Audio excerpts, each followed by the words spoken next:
right? We're in this together, friends. If we don't live like a family, we're not going to please God. And if we don't please God, we're not going to find happiness. It's all very simple. So we need to summon the power of the Lord, the power of God Almighty. And just say, God, please help us, man. I pray for the downtrodden every day. I say, God, better men and women than me. And I think to myself, I understand myself. I understand why I'm so repelled by the idea of being prosperous as defined by the world, rich and successful as defined by the secular world, and go out and enjoy an extravagant lifestyle. I'm appalled, repulsed at that idea of being that person. But yet I live in a world that exalts that kind of behavior. It's crazy. It's so ungodly and evil. Don't you see through the eyes of God? It's easy. A little child can do it. If we're not living as brothers and sisters, we're not going to be happy. I don't care. You cannot divorce yourself from other people's problems. You can't do it. And please God, the grantor of true happiness. You understand why it's so imperative for all of us to get it together and figure out our values? God, we're in this thing together, man. What's good for the goose is good for the gander, right? I mean, I could understand an extravagant lifestyle if he can have it, she can have it, and we can all have it. But if it's an exclusive privilege, I'm not into it. I don't want to be that person that separates myself from the heart and mind of God, my conscience, my honor, my integrity before God, my very soul. It's like compromising my soul. But the people at top that have infected the minds of the irregular everyday people, they have subjugated their soul. They don't care. These people love their position and place in this world. They love their lives in this world. And money, the love of money, has everything to do with it. The power and control, money, and all the accompanying accoutrements thereof. They love so much that they say, yes, yes, Lord, the Lord of this world, Satan, God, their God, whether they know it or not. Because a lot of them are on their highway to hell, and they don't even know it. That's the sad part. That's the part that just you go, oh my God, what's going to happen? I got to watch my own heart, love my enemy. Yes, I get it. They don't even know they're evil to the core. And I have an obligation. This is my brother or my sister, to inform them in a way that's palatable, that they can handle. I got to love my enemy, and whether they hate that or not. I mean, like King Solomon said, they're gonna hate it. But what can I do? What can you do? You must do it. You must try to save their soul, pull them from the flames of hell that are lapping at their behind. Like if you read the book of Jude, you'll see what I mean by that statement. But Jesus, I'm telling you, friends, we're in trouble, and only God can help us. And the only way I believe nuclear bombs are going to start flying with this Ukraine, Russia, United States, NATO thing that's going on is if God allows it. I really do. But we got to call on God, start looking to please God and living like a family and caring about each other. We really do.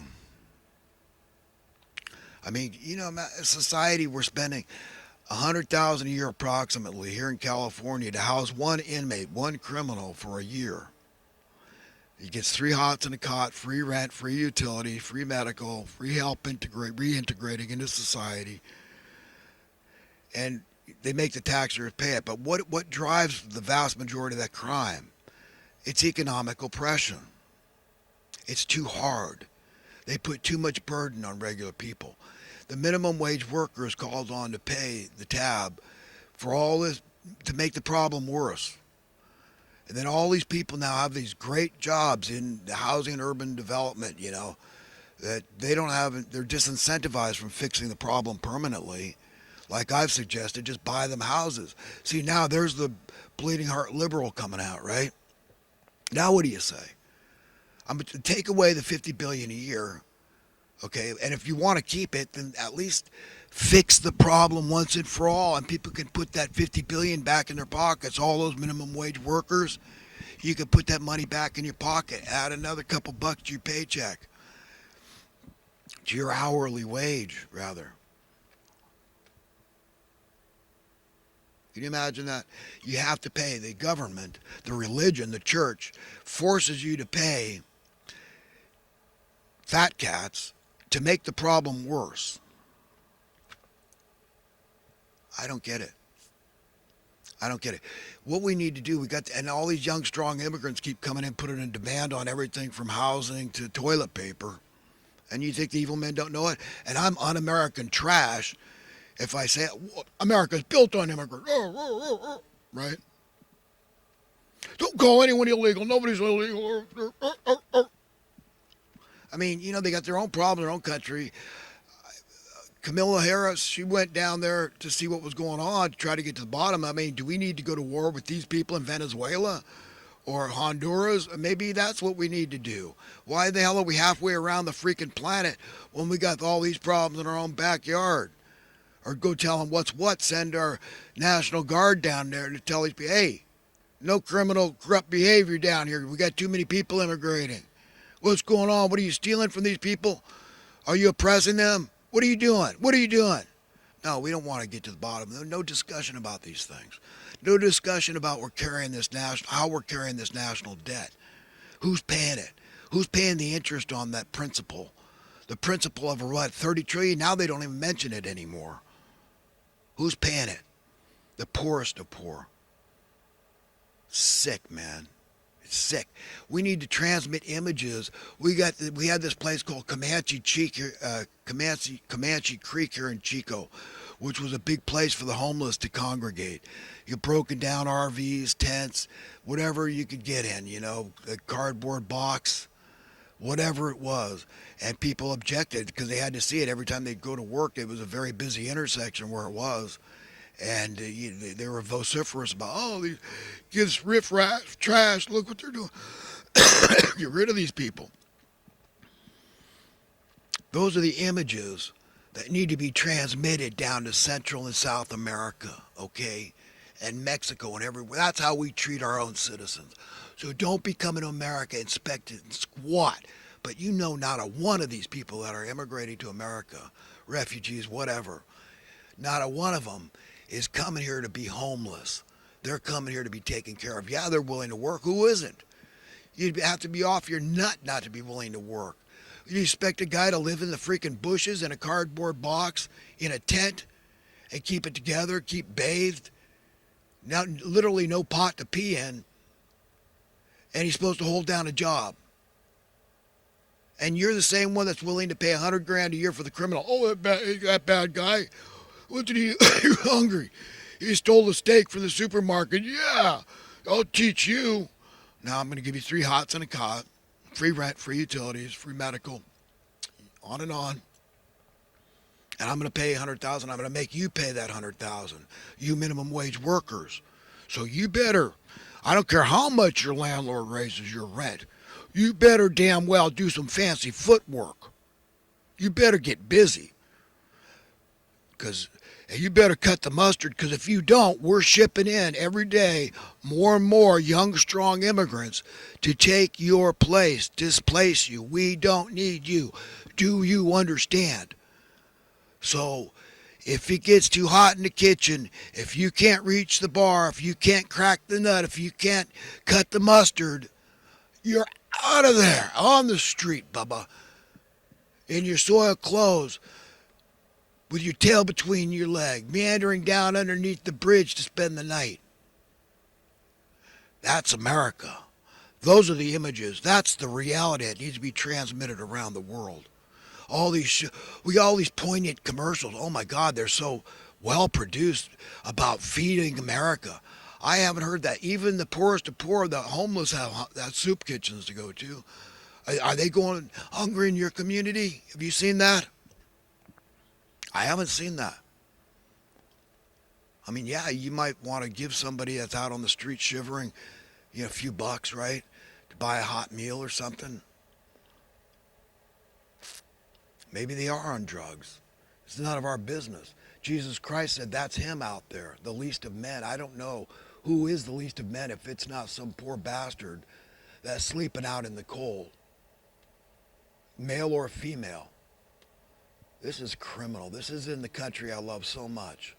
I want to be proud of it. And I am not at all. I'm ashamed. I'm ashamed. We're the laughing stock of the planet now. And we're the most influential nation. We're screwing it up everywhere. This cost of living inflation sounds so innocuous. It's just inflation. They don't say it's just currency debasement. It's just theft. It's just open criminality. It's open normalization of slavery. Sorry, every time you think you're going to get ahead, here, like you're running in the sand and you just keep dumping piles more so you start going backwards, right? And then the minimum wage workers will get blamed for the inflation. Well, these greedy, they keep, what that's going to do? Oh, watch it raise prices. Watch, watch, watch. Now they don't even try to pull that crap anymore. Stop doing that because they know, well, don't give me this. We're wondering if it's a question of the chicken or the egg, which came first. No, it isn't. The justification for raising or lowering your pay is the cost of living. If your cost of living goes down, then your boss should be able to raise your pay, lower your pay commensurately. I mean, if you're still getting richer because your money keeps going up in wealth and he lowers your pay and only readjusts it every year, well, you're still ahead of the game and you're getting more ahead of the game. Do you understand what I'm saying here? So it's a two-way street. I mean, that dollar an hour in the early 1960s that would afford you middle-class life with home ownership. Your wife could stay home and take care of the family if she wanted to. It could be 50 cents an hour, quarter an hour now. Do you get it? Do you get where this thing goes? So I want to make that very clear. That's very important for you to understand. Just like on one hand, hey, the guy's a bleeding heart liberal. Hey, the guy's a hardcore right-winger, big meanie capitalist, fat cat, rich Republican. God, you see, understand? How it's hard to not be nuts when you just try to be real, try to be honest, try to be somebody in the sight of God, try to value your conscience, your integrity, your honor, your soul. Try to just live a life and be who you want to be. Value those things you really want to value. Have those convictions that you would die for. Have it all be proper and right and reasonable and logical and fair and simple and clear, whereby a little child gets it. The nature of God. It's God's planet. We're God's equally beloved children. Let's establish a few things from birth. We don't need money any more than the other creatures. But we can hardly imagine a society functioning without it. Well, thus saith the Lord, you're all born rich. You're my equally beloved children. All those resources belong to me. Divvy it out at birth. You got shares. Who cares? Who cares? You're all rich. Figure it out. Get along with each other. If there's a shortage of anything, then you ration. Or you just get busy making plenty of what you want and need. Draw straws. Do a lottery. There's 1,000,001 ways we could figure this out. We're far more intelligent than all the other creatures who live fine without money, any form of money at all. Do you understand what a departure reality is? The true reality as set forth by God Almighty and the world of tomorrow that's imminently on its way? How you need to prepare your heart and mind, yourself, your thinking, how different it is, what a departure it is, how profound of a departure, what a dramatic departure it is from the state of affairs, from the status quo, from the way it is right now. Huge. I mean, we could barely imagine it, but we can. We can imagine everything we've ever tried to imagine as human beings. We are these godlike creatures made in the image and likeness of God, God's offspring, like little gods. Everything we've ever tried to imagine, we've been able to make manifest. Do you understand? As individuals and collectively and accumulated over the ages, every stitch of technology we have today. I mean, just a couple hundred short years ago, you know what the state of affairs for technology was? Bare bones. And you go back 300 before the beginning of the industrial age, the wheel. Not much more. I mean, they were guys working on it, but hey, it's all because of God we got here and our great imagination, virtually unlimited imagination. We're incredible creatures, cosmic creatures, and we're part of this eternal tapestry of life. And life's a good thing, and we should thank God every day. I mean, if you look around you and you look for things, little things, okay, Just little things, and the big things, they're obvious. But every day there's little things that happen that you have an opportunity to be grateful for. Thank God. I mean, you can find just right at this very moment your heart beating, your breathing air. It's all God given, the gift of life, of your five senses, your ability to appreciate beauty and cuteness, experience the emotion of